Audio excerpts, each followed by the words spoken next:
I am Julissa Rodriguez, a secondary visual arts educator and graphic designer in the Rio Grande Valley. Picture this. You're watching a gripping movie, and without any warning, the screen goes black. No music, no visual cues, just silence. What's missing? Signaling helps to keep us engaged and following the storyline. Now, let's apply this concept to the realm of education and multimedia learning.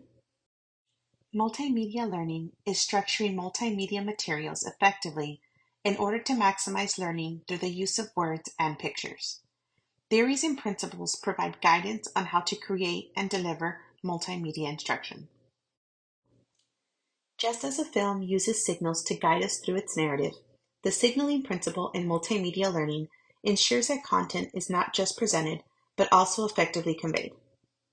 According to the book Multimedia Learning by Richard E. Mayer, people learn better when cues are added that highlight the organization of the essential material.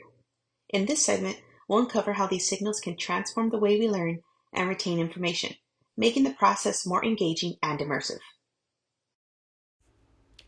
Common features for signaling are using bold, colored, or highlighted text, and arrows or circles to emphasize important information.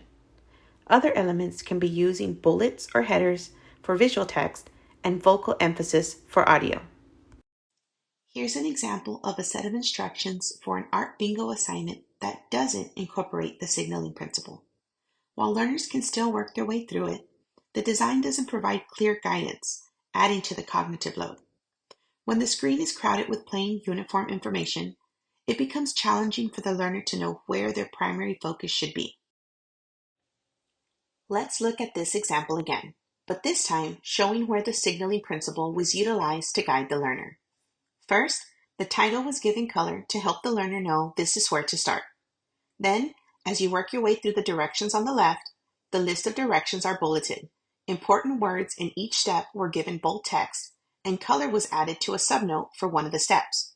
This helps the learner break down information into a quick mental checklist of important tasks. Finally, the images on the right are given arrows to indicate visual representations of the major steps. These cues aid in highlighting essential learning material.